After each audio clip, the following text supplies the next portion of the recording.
Welcome to the Influential Personal Brand Podcast. This is the place where we help mission-driven messengers just like you learn how to build and monetize your personal brand. My name is Rory Vaden, and I'm the co-founder of Brand Builders Group, a Hall of Fame speaker, and New York Times bestselling author. And this show is to help experts learn how to become more wealthy and well-known. I know you're going to love it. Thanks for being here. Let's get started. Hey, we have a special treat for you today. One of my dear friends, Lou Parker, is a 6-time Emmy Award-winning journalist. This woman is brilliant and funny and insightful. She is on live television and has been for years, like 20 hours every single week. She also is a former Miss USA, so we'll talk about how she went from teacher to Miss USA to award-winning journalist. And she has covered things in the major news cycle, presidential elections. She's covered the January 6th, like insurrection, whole situation, school shootings. She's won awards for some of her detective journalism around rescuing animals and animal rights. And she's just a delightful human. And what we're going to talk about is a little bit about what it takes to be successful on camera, things around what you need to know about when you're doing live productions, and also more about finding your voice and having the confidence to say what you really believe and sort of bringing your offline personality into the online world and vice versa. So anyways, Lou, welcome to the show, friend. Thanks. Super happy to be here and really happy to be in person. Who knew I was going to be in Nashville? I know, this worked out so really good. did. I felt like you guys reached out to me about the book. I had been thinking about you guys prior because I always thought I would come here one day and, see you guys at some point. And then it all just kind of converged into today. So I am happy to be here. And it is nice and balmy here in Nashville. Yes, it is. But beautiful. Humid in the summertime. Yeah, it's fun. So I want to start with Miss USA, and I know you don't do as much in that world, but that was a big part of your life for a while. And I want to know, what does Miss USA not prepare you for? So you win something like that. I think it certainly has done a lot. It's set your career in a certain direction maybe. What does it not prepare you for, winning something like that, and what people might think, oh, you're definitely going to learn this, but maybe you didn't, or it's definitely going to lead to this, but maybe it didn't? Gosh, that's a great question. And that I was open to it all when I won the pageant. So the first thing that popped into my head is that walking into a room, I didn't expect that I would learn how to do that to any room. Right, to a room that has two huge name celebrities that I'm meeting as Miss USA, or walking into a conference that had 10,000 people and I'm going on stage and I'm young at that time. I was like a little Southern girl with a big accent and just a former teacher and just happy. I had an innocence back then that was so awesome. As Miss USA, walking in to any of those rooms, I think that's where I learned a lot of my confidence. But what you don't know is just that, wow, I didn't know all that was going to be happening. I thought I would just win the pageant. And to be honest, I don't know if I knew what would happen if I won the pageant, I was expecting. Were you super confident going into the pageant, or were you nervous about it? Well, you're always nervous, obviously. But I met this guy randomly at a hair salon. I was getting my hair done. Or something. I was working with this lady who was a friend of mine, and there was a guy who did hair, and he overheard me say that I was handwriting my application, because back then you didn't submit it with emails or anything. That didn't exist, because I won in 1994. And so it was really interesting, and he was like, girl, you can't handwrite your application, you need to type it. Long story short, he started working with me, new pageants, did it for free. I had no money.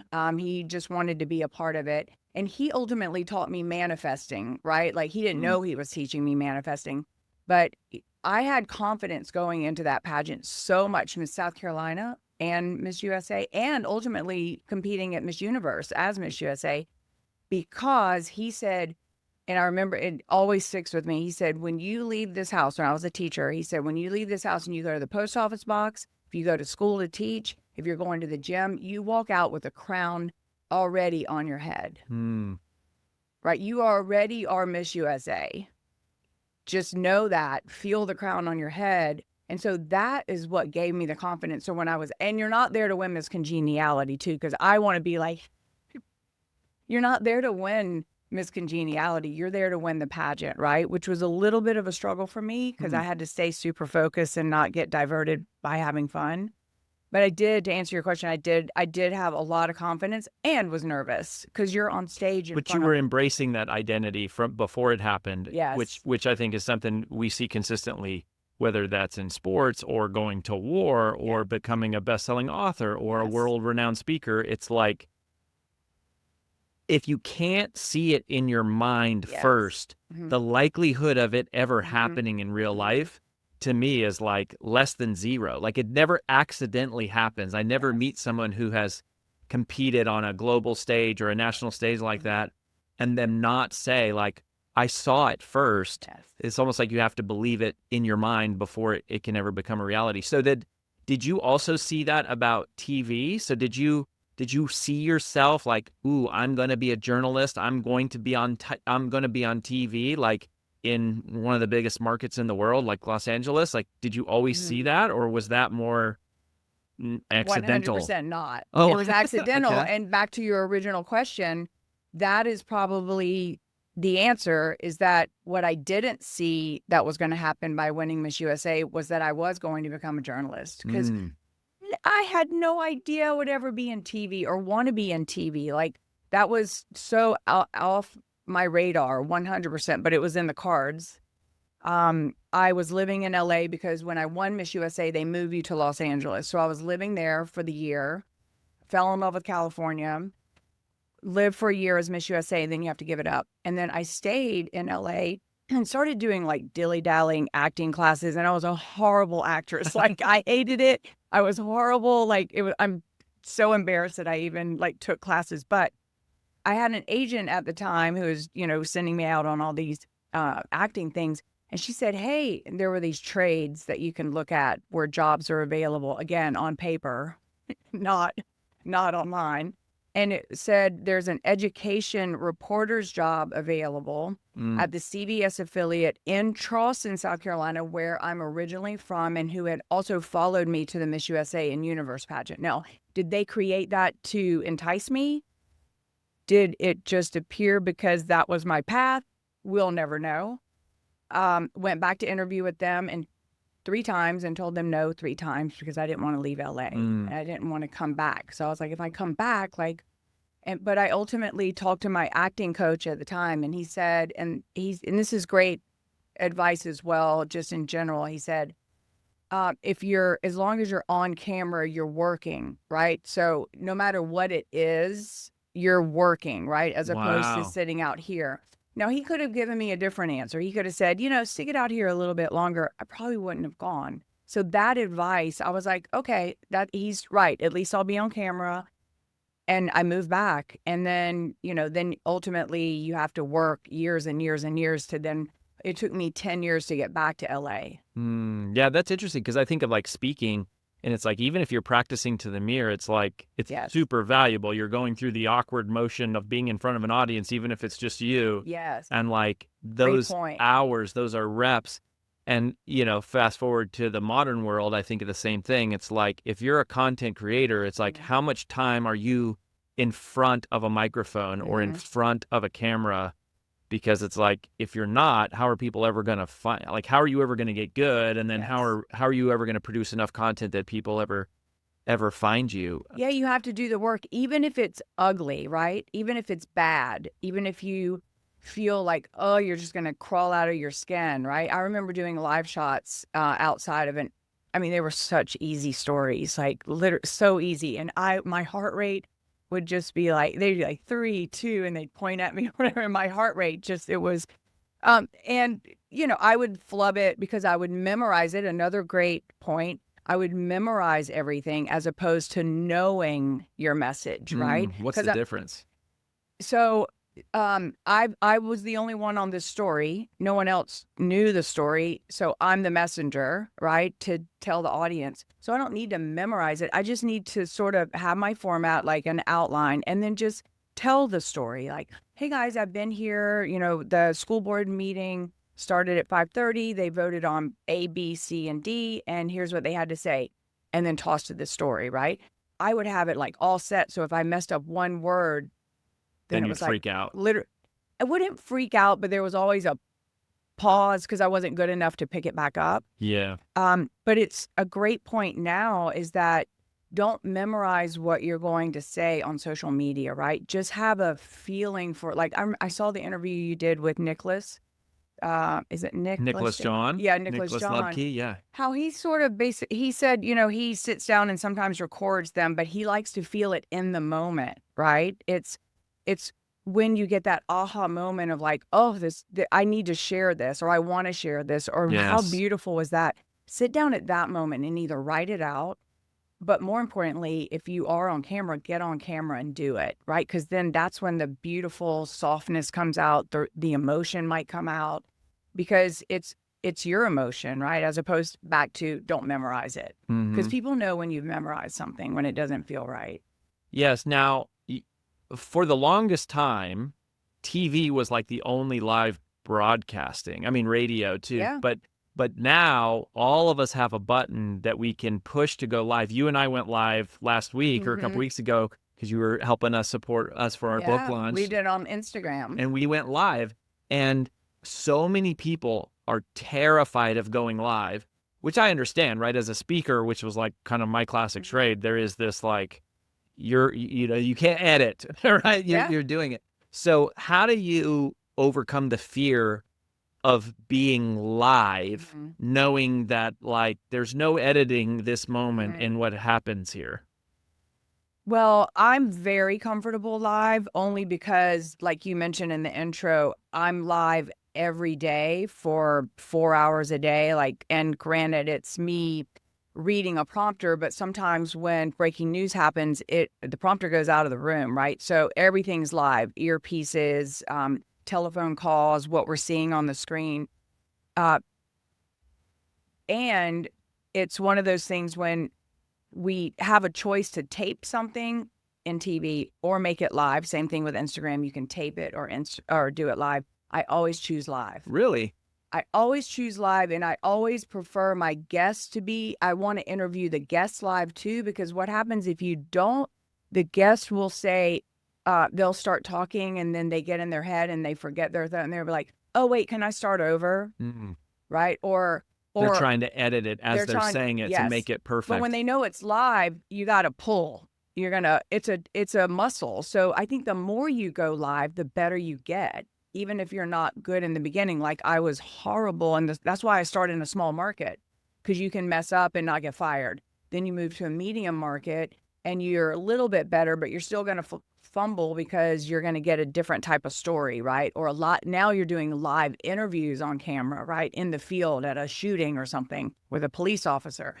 And then then you're on set doing live. So my advice to people, even with Instagram, is do as much live as you can. Obviously, when you're by yourself, is that live taped? I guess that's taped, but live is But great you can too. go live by yourself on Instagram Yes, and just and talk to your do audience. that and do it, because then you'll notice, or at least I notice, when I'm taping something for Instagram, I'm a little stiffer because I'm in my head. Mm. But when I know someone's over there, there's a feeling. Maybe it's because I've worked in TV so long. I know I'm speaking to someone, so it's like fluid.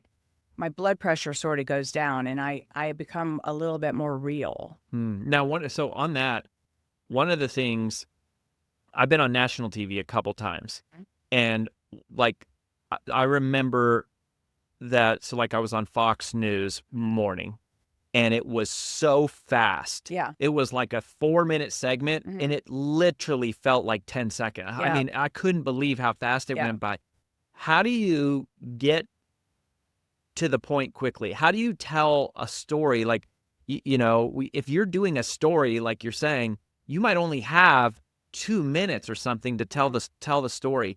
Do you have any tips for being very concise? Because I feel like again, most people listening to this are probably never going to host a TV show, but all of us are being pressed by the algorithm and the videos and the shortening attention spans to like get to the point quickly.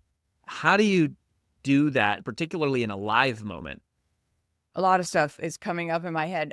Oprah just said, I saw her talking the other day, that she, every time back in the day for her show, and she still does it, is that she'll say, before she does any of that, she'll say, what is my intention for this segment? What is my intention for this interview that I'm getting ready to go do on Fox, right?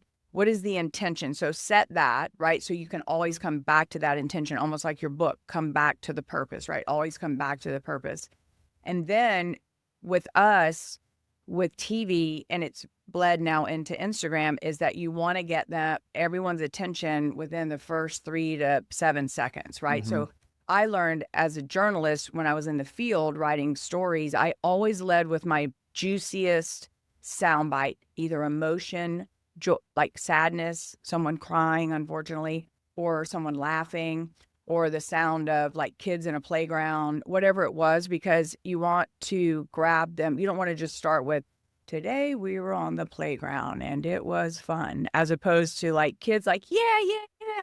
So it's more about like lead with the good stuff, right? Mm-hmm. Lead with your emotion. But then if you have sound, or if you have a good quote, or if you have a philosophy, but like with you too, going on to Fox, you probably had set questions that they ask you, not set, but you sort of kind of knew what they were. Like talking points. Yeah, Mm-hmm. just keep it concise. Like we also say, keep it simple, stupid. Like that's kind of it reminded me when I would have this great story and I'd be in the live truck riding and we needed to keep it at 1:15, 1:30 minutes. Like a minute, 15? 90 seconds. I could tell a story in 90 seconds, a whole story.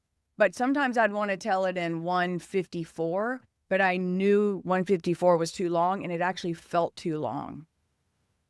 That is crazy. And even like hooks, like today everyone talks about hooks, but it was like, to me, the local news was the master of hooks long before, because the tease. The tease. It was just like, new study comes out, like there's something causing cancer all around town. It might be in your refrigerator. Find out what it is tonight. I mean, that was, and now it's like everybody's having to learn that skill. Did you write your own hooks, or does somebody else kind of write? I have in the past. Okay. Now I don't. I go in and edit sometimes over the years. Like I've just noticed, I'll go in and edit like boring verbs. Like you want action verbs as opposed to was going. You can be like, he jumped. He was going to jump, or what? Like you don't want it to be like just kind of. You want action verbs, no matter what it is, and like a strong word, more of a strong word. But the teases are amazing. Like now when I help people edit, my friends will have me edit like a story or something, not a news story, but just something. You can just kind of find that as a journalist writing over the years and having to write fast, it's really interesting how you can go in and just take out that's. Like you don't need the word that on really anywhere. If you notice, the word that is like irrelevant. And then just tightening sentences. And in your case, or if anyone's listening and they're doing an interview, they're being interviewed, which I'm not doing a very good job right now because I'm rambling on and on. But if you're on TV and you have 4 minutes and the anchors are getting ready to ask you all these questions, answer the question, know what you're going to answer, and then just stop. And then they'll ask you another question. Don't feel like you have to be in control of the interview, because then you'll blow through all the questions. We have people come on that'll blow through all our questions in like their first statement. And then we're like, but we're good enough, because we've been on. We'll just kind of backtrack and ask some different questions. So really, let it toss back and forth and be punchy rather than long-winded. Yes. And back to the pageant days, when I think one of the reasons I won Miss USA, to be honest, is that to be honest is another not a good thing to say. And I'm trying not to say that either, because aren't you honest all the time? It's so now I'm just being honest. So I'm trying to take that out, and I just said it. But to be truthful, when I was interviewed, we had one-on-ones with each judge for 4 minutes. Okay. And I treated them as a friend at a party. Okay. I did not treat them as celebrities or agents. Just or like in your huge- mindset. I sat down and said, these are my friends. Mm. I'm meeting them at a cocktail party.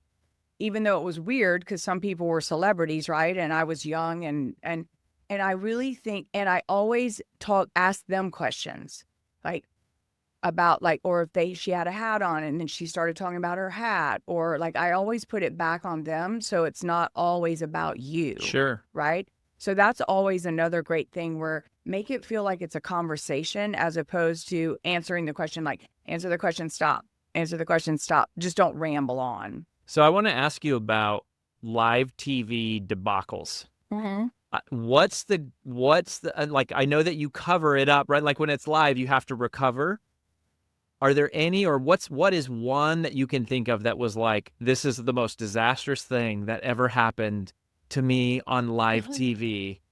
And I'm just curious, like, what was it, or what, how did you respond? Well, two things happened. One, the first time I was ever on an anchor desk as a reporter. So the two anchors were up there and I was a reporter and I was doing a story. So they would have said, and Lou Parker is here now with the story. Lou, and I was sitting right next to them. And so I'm supposed to say, hi, John and Tammy. And then I'm supposed to turn to the prompter, which is here, and everything's supposed to be there. And, of course I'm nervous. I'm like brand new. And I turned to the prompter that I had written and they're supposed to scroll and it was going like this. So I have nothing was showing. No, all the words were just. It was like fast forward or something. We're not sure what happened. I don't know what happened. This is your first time ever? I think I blocked it out. I remember first time ever. I mean, that's pretty scary. It was bad. The other one that was really good is, so there's a term in TV called stretch, and you probably know it too. Like just stretch, where the person's not here yet, the interview's not, the phoner's not on, so just stretch. Or in breaking news, we say stretch a lot. So just like draw it out, like fill the time. I need you to fill the time. Stretch, okay. So I am new reporter. I've been given the opportunity to go to Disney on Ice and be the. I love Disney on Ice. I know, we go right? every year. But it was Friday. And every Friday at 6:00 we would have, which is kind of dangerous thinking back in the day, like we just would have the reporter out there talking and people would call in and ask questions, which is, they would scan and make sure they weren't, like crazies, but it was, I had answered 2 or 3 with someone. I was like, oh, this is working. This is asking a lot of a new reporter. Like I didn't know what I was doing. Right. And to be like clear, I had a friend, I was dating a guy in North Carolina who had a friend named Jason, but they called him Stretch, right? So my producer's in my ear and the other person's talking to me like, yeah, blah, blah, blah, blah, blah. My producer says, Stretch. I thought they were saying your next caller is a name Stretch. So when that person stopped, I said, our next caller is Stretch. And my producer was like, oh, right. No. Oh, yeah. Started yelling, like, no, like, and the photographer fell, like he fell because he started laughing, but I didn't understand because I didn't know what stretch was. And she was like, just keep talking.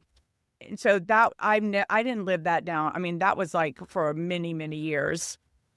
Actually, people knew about it when I got to San Antonio. Someone knew about it, which is embarrassing. It doesn't sound as bad, but it was bad. The idea of listening to a person talking and hearing someone in your ear, that freaks me out. Like I'm like, how do my brain cannot do all of those. It's a dance. The producer has to be good. It's when you have a good producer, they know when that pause comes. They know when to say, hey, we have Sergeant blah, blah, blah on the line while my co-anchor's talking. And then once I start talking, she'll find, or he will find a space they don't ramble on in our ear. Because once they hit that, it cuts all the audio. I only can hear them. Wow, it is a dance. That's tricky. Mm-hmm. Okay, so I want another shocking moment that people would not know about. Oh, no. I know you've interviewed lots of celebrities. Yeah. What celebrity shocked you the most or surprised you the most? Or what sort of celebrity interview did you do where you were like, that was not at all what I was expecting? Yeah. Because you've interviewed a bunch of them. Gosh. So Tom Cruise was very, very cool. I interviewed him on the red carpet. Tom Cruise is very cool. Yes, but I wasn't expecting him to be very like hi. Like he could have been like hi, but he was very present without being flirty, right? So it wasn't a flirty thing. It was very like present. And I remember thinking it was a lot of energy in a good way, right? Huh. But he just has a lot of energy. That I remembered that. But And he was then like engaged with you, very not engaged. like I'm too good for you, No, and not very like I'm engaged. trying to like come on to you. Answered the questions. It was like perfection. Like he was really cool. Interesting. Yeah. And then Aretha Franklin, I got to interview before her concert at SoFi Stadium, or one of the large Staples, maybe before it got switched over. And I knew I was going to interview her, but I wasn't sure like what that would look like. And then I was like, oh my God, I'm interviewing Aretha Franklin. Like, really? This is good. And I was expecting her to come in like big, like, I want this, I need that, I need blah, blah, blah. And when I tell you, like, I felt like she was a sister when she walked in the room. It was the beautiful just conversation we had, and just being able to sit there with her. And then all of the I old love that. school managers from back in the day, all the big names that, like came in with her too. She had no ego. And those are the cool things when you meet somebody that big that could have come in huge and ego, and she wasn't. It was really special. I love that. Yeah, it's really nice. I want to talk about fame for a second. Mhm. What have you learned about fame? You have a level of fame. I mean, you starting off with being Miss USA, but then also, I mean, around LA, like everybody knows you. I mean, they see you every day for hours. Also, you've interviewed a lot of famous people, been around a lot of famous people. And I think there are some people, maybe a lot of people who would listen to this or watch this that might think, hey, they want to be famous.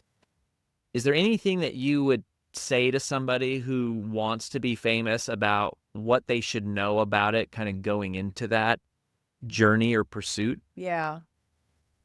Well, I'll definitely say that being famous is your career, right? Whatever you're going to be famous at, as an actress or actor or TV person or whatever it is that you are aspiring to be.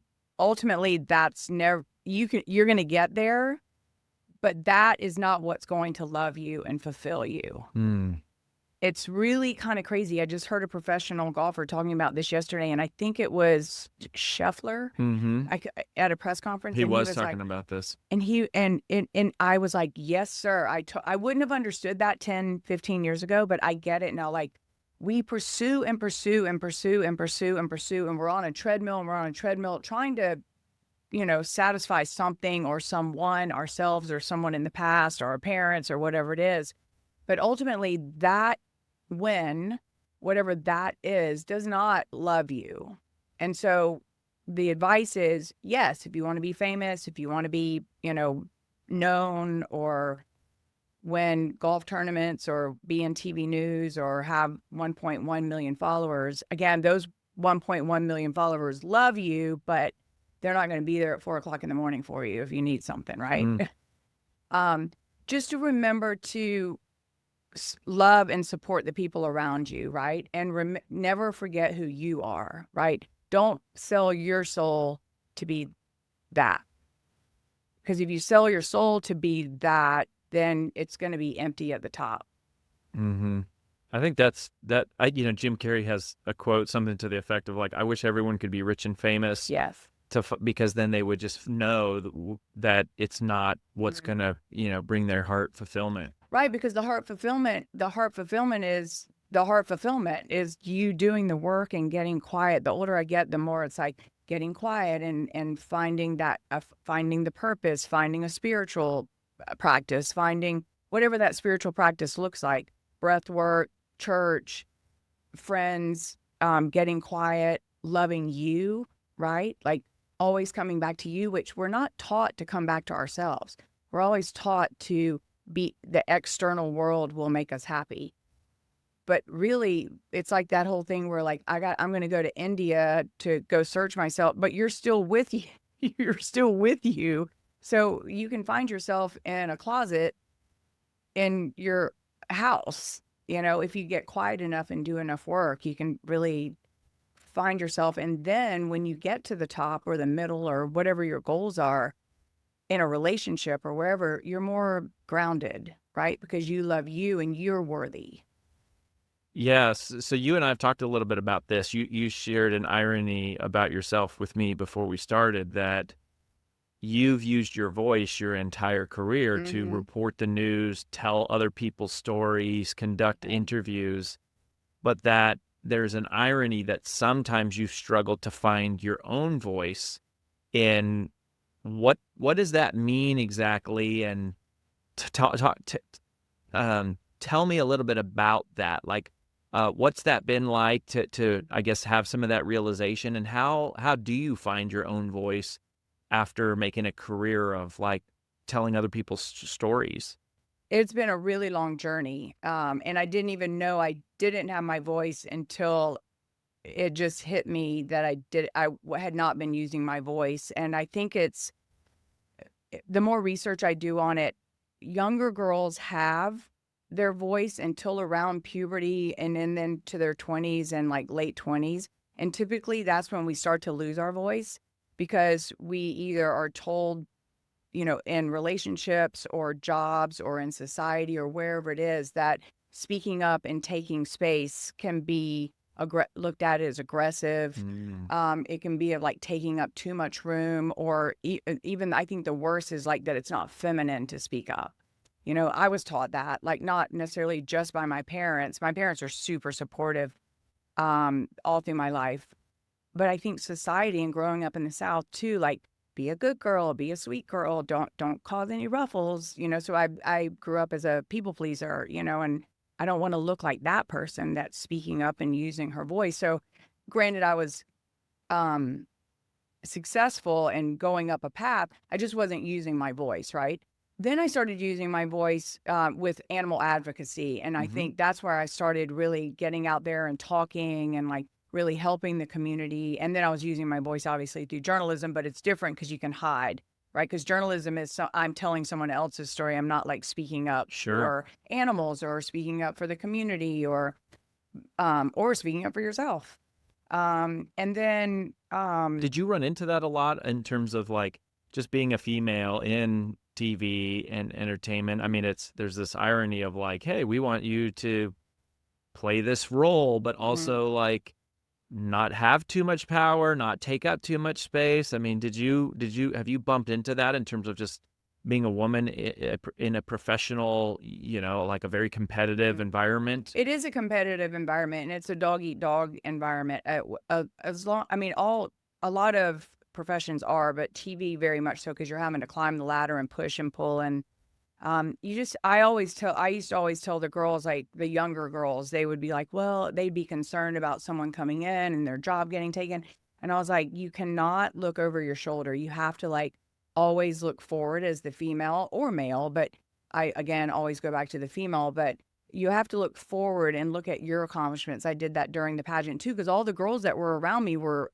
beautiful, successful, in shape. If I started focusing on them, then you lose your power, right? So I would tell the girls, like, don't look over your shoulder. But at the same time, all that stuff creeps up for us too, because over the years we've been told, like, once you get older, you're not going to be on camera as long as the men or whatever. No, that's changing for sure. I'm one of the oldest at the station at KTLA. I've been there 20 years, which is crazy. I've done like every schedule, every segment. But I think it's more of just knowing that if something is not right at your work, in relationship, in society, at the animal shelters, across the world, wherever it is, and it is tugging at your heart, like you are allowed to go out and talk about it and speak the truth. You're allowed to, and you're not going to make everybody happy. And now, as we know on social media, people are going to beat you up about it, or they're going to be like, "Oh, she thinks blah blah blah," or "She did that. Well, how can she say that?" If you know it's the truth, if you're speaking your truth and you really believe something, you have not only the right to speak up, but you have a little bit of a responsibility to speak up for yourself, but also for the girls that are coming up from behind us. Because like even like all the women who paved the road for me in TV, like Barbara Walters, like can you imagine what she went through as a female anchor? Like it was intense, but she just stayed in there and she paved the way. She said, "No, I'm speaking up for myself. I deserve also to be at this desk. I wouldn't be at the desk if it weren't for her." Mm-hmm. You know? I want you to talk to younger women right now for a second, because you have, among all the things that you've done, you've also been highly critiqued. I mean, from being in a beauty pageant to being on TV, and you have your producers, but then you have like all of these people watching you, even on your Instagram, right? I'll see people saying things that have nothing to do with like your character or something. They're just like commenting on your appearance or if, and I think that is something that, if you put yourself out there, that's going to happen. Yeah. There's no way that you put yourself out there. And particularly, I want to hear from you about, if there's a younger woman who's listening to this or watching, what would you whisper in her ear right now about when she is critiqued, when she critiques herself, when, whatever is, because that's going to come if she's in front of people and if she is using her voice. What do you want her to know? Well, I will speak to them, but I think it's every woman, no matter what age you are. Because I think once, a woman can be 72 and still be reluctant to use her voice or feel like, oh, I shouldn't wear that dress, or, I want to wear those cowboy boots, but maybe I shouldn't because I'm 72. Like, you can wear those cowboy if you want to wear those sparkly pink cowboy boots. I think the first word that came in my mind when you were talking is that nothing is perfect. No one is perfect. There's no definition of perfection, right? So once we let go of that, because all women and some men too, obviously, we're all searching to be perfect, the perfect body, the perfect attitude, the perfect house, the perfect life, the perfect everything, right? And nothing is perfect. If you try to define it, it's really, everyone's got a different definition of that, right? So for myself, working through the pageant world, I was kind of young and just was like working out and doing my thing and just kind of went through it. Plus, you're not really concerned that much then because you're like young and you just kind of make it happen, meaning that you can work out and perfect things and not judge yourself as much, I think. But now as you get older and those times progress, I think the judgment comes from society, and that with this Instagram and all the Facebooks and the TikToks, everyone looks so perfect and so beautiful, and we're not. And if we can just sit to that woman, younger or older, if looking in the mirror, like you were doing the speech in the mirror, I sometimes, and you've probably heard this before, I sometimes like say hi to myself in the mirror now, like as opposed to waking up and saying, dang, what happened? Like, you look tired.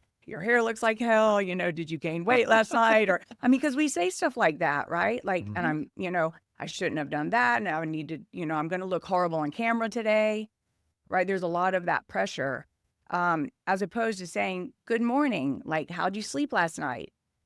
I love you. Like, really look, it's so creepy and beautiful at the same time to literally look at yourself in the mirror, eye to eye, and look at yourself and say, I love you. Like, it's heavy. And then you realize, oh yeah, I'm a person too, right? I'm not just an object that I'm having to like look good to get a guy, or look good to keep my job, or look good on my Instagram post. I think you and I talked about it when I interviewed you, is that I find sometimes when I'm posting and I don't look up to my par, what I think I should look like, I won't post it. I've said things before and like recorded things and won't post it because I'm like, and then I'm getting better at it. Now I'm like, you know what? I don't care. Like if someone judges me because like a piece of hair was out, or, whatever I'm judging myself for,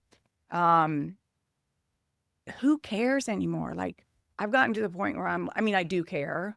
Obviously I care. Like, but I'm not so hard on myself anymore. So I think that's another great nugget of advice to the girls too, is like, it's okay to like, don't be so hard on yourself. Like, it really is okay. No one's perfect. We're all making our way through this. No one's actually looking at you. They're worried about themselves. They're really not.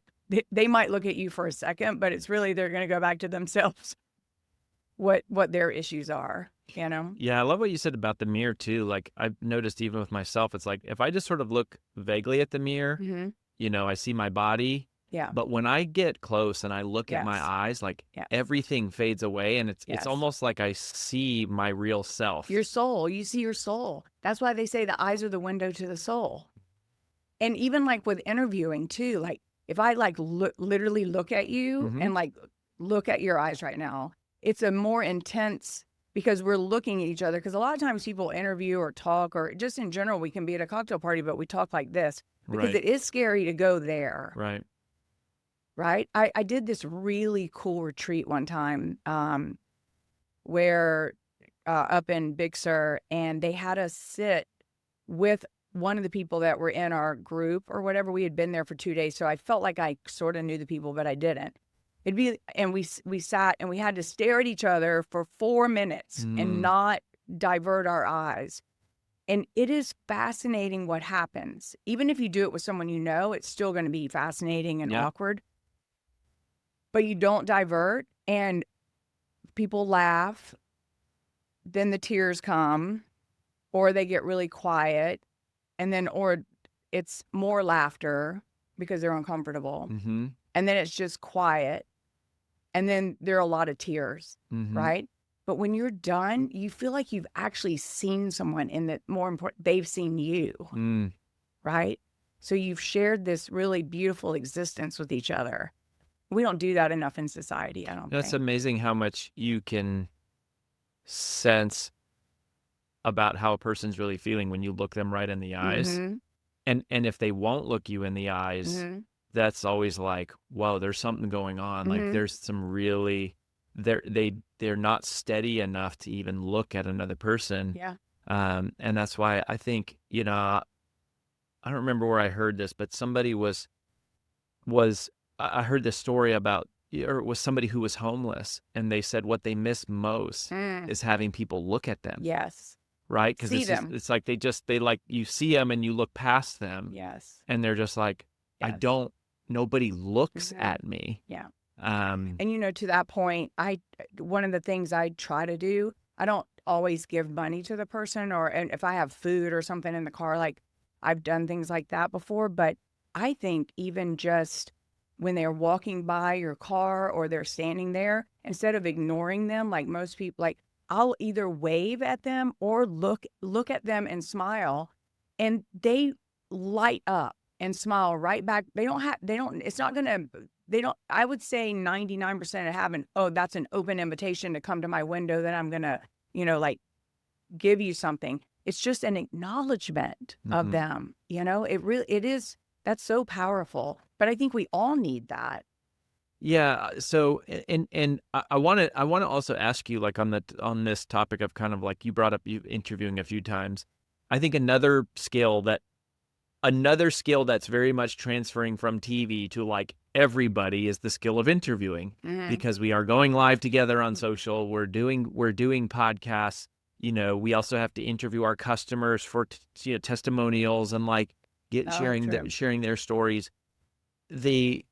Is there anything that you've learned, like something you used to do wrong as an interviewer, or something that you used to do that now, after a couple decades of interviewing both celebrities and non-celebrities, telling everyday ordinary stories and also these extravagant, like world-changing moments that you've covered, is there anything that you've changed in how you conduct an interview now versus when you first got into journalism? A couple things. One, listen, because you can have your questions, and then the answer from the person you're interviewing kind of goes somewhere else. And then all of a sudden you do number 2 question. It's like, You have to kind of go where you're good at it. You've done it in this interview where I went somewhere a little bit off of what you asked me. And then instead of going back to, number 8 that you were planning to ask me today, you picked up on that. It's mirroring, right? It's mirroring like what's happening in the moment, right? And I also believe in doing your research. You did that well too. Like you just said it off the cuff to the camera, like who I am and the bio, and doing your research and always going a little deeper than most people would do. In turn, when I say that is like find a little bit more, not just the normal of like who Roy is, like try to find a little something else that he's interested in, or a fact of like maybe where he went to school, or like that wouldn't have come up, or like one of your favorite hobbies or whatever it is. Just go a little deeper, because people ultimately want to talk about themselves, right? And so when they realize that you've done the work to like show up, read the book. If you're going to interview someone, read the book or listen to it. If you're being interviewed, You can't read the whole book. Do you read the whole book that's what I'm when saying. you interview can do somebody? well, I do know, no, not But you'll always. scan, but you'll at Yeah, least scan it and 100. kind But sometimes, in the past, I've done interviews with people and I haven't read the book because we get it at the last minute or Sure. whatever, or I chose not to. I don't know.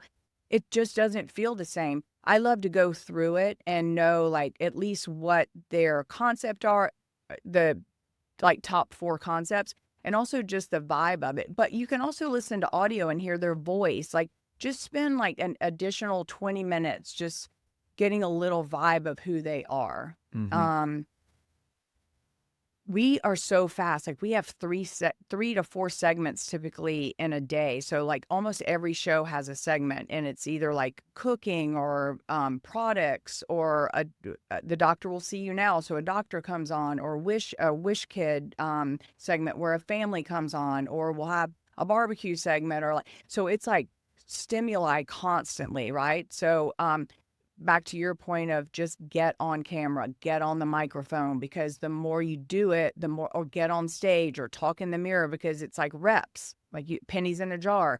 Because then you get better at, like, if you're on stage and you forget your train of thought, you've got that rep to pull, like, oh, well, I can just kind of transfer right here and then figure out what the heck I was talking about before and then get back there. I'm sure that's happened with you before. Yeah. Yes, for sure. This is so fun and exciting and useful, and I think relevant to just go. I think there's so many skills, technical skills today that are come like out of the TV world that now apply to all of us. And the most of all, which is just the confidence and the self-worth.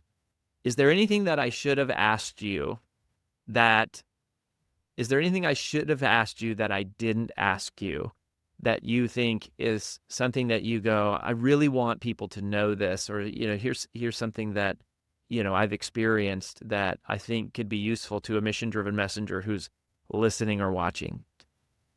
I would say, and I'm only speaking just from my struggles and my fear of taking that first step in the transition. Like I can walk into a TV studio or sit on a studio and interview people or go out in the field. I can do it in 2 seconds and have be amazing confidence, right? And I'm trying to transfer some of my skills now into maybe some writing and more speaking on stage, and I'm ready. I know I'm ready. Just like a lot of people are probably ready to do the next step, but they're talking about it a lot, but they're not doing it. I'm finding myself like, this is what I want to do, but I won't like actually do it. Right? So I think the confidence comes from, I had to go do it. I had to go do the report I didn't want to do. I had to go cover the shooting. I didn't want to have to go see a body. I had to show up at 2:00 in the morning and do a morning show for 2 years. Like sometimes I was tired, but like I put my right foot in front of my left foot and I started, right? Again, back to perfection. Nothing's perfect. And I'm talking to myself as well when I'm saying this to everyone who's listening. Just take the step and the universe will trust you.